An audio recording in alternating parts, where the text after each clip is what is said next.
I'm trying a new way of supporting my tomatoes this year, and I'm getting rid of the tomato cage.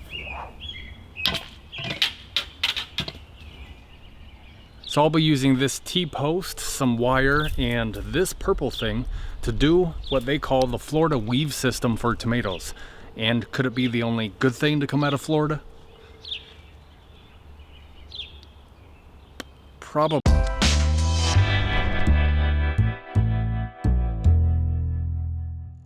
First, there are two different types of tomatoes that you'll want to choose from, determinate and indeterminate. Now, determinate tomatoes will be a little more bushy. They'll reach a certain size and put on all of their tomatoes all at once, and then it's done for the season. Indeterminate tomatoes will keep on growing, sometimes 8 feet or so if it has good support, and will put on tomatoes all the way through the first frost. And just by happen chance, those are the tomatoes that I grow each year, and I actually prefer those. But either one you choose, you still need a good support system.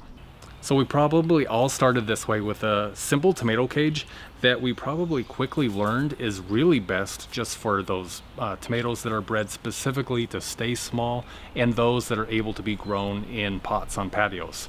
What I've done for several years is use this heavier duty fencing just rolled into a cylinder, and then I push that into the ground and then hammer in some rebar and use some plastic ties to help keep it steady.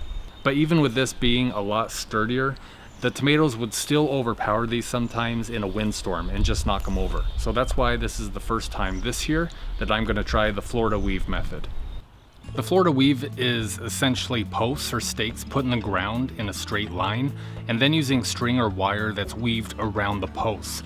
And then as the tomatoes grow, the main stem of the tomatoes are sandwiched in between the string or wire, helping support the tomatoes all season. And with more clearance on each side, you can quickly remove suckers, you can quickly harvest your tomatoes without worrying about getting scratched up on a wire cage. My setup will be using things that have come in handy growing up as a ranch kid. Obviously the T-post. This is an 8-footer, and it'll be nice for those indeterminate tomatoes because it's so tall. And because I failed Boy Scouts growing up, I'm not going to mess with any string or tying of knots, so I'm going straight to the wire. And this is 12 gauge galvanized. It's nice and thick, and it's typically used for electric fence, trellises, things like that. And this is also an electric fence insulator. I haven't used this kind before. It's called LockJawz, and it can fit on any side of the T-post, which will be nice when I need to weave that wire around each post. So let's get started. First, I need to get these T-posts in. Now, growing up as a ranch kid, and my mom would yell at me for not getting these in straight. That's why we have a post level. And if that doesn't go in straight, well, you know, I'm grown and I can do whatever I want now, and I'm the decider. Anyway, let's get started.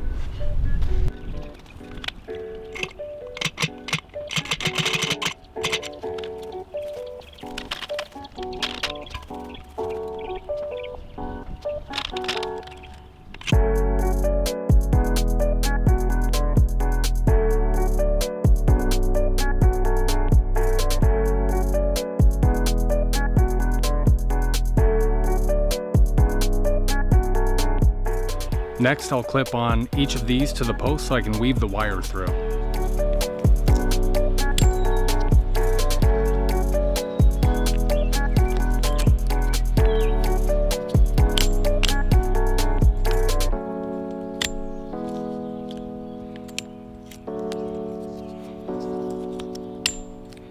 And now it's time for the wire, and this is going to be a better option than string or twine because those are almost always going to have slack in them, and this is a lot more heavy duty. So now I just need to string them through each of the insulators and in between each post.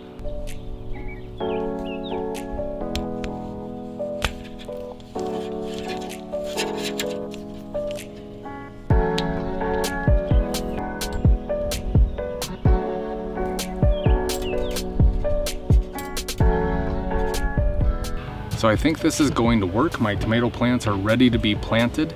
They are going to be planted a bit closer than you would want to if you had the space, but this is in a raised bed, so I have a tomato about every foot, but I think it should work fine, so I'll keep you updated.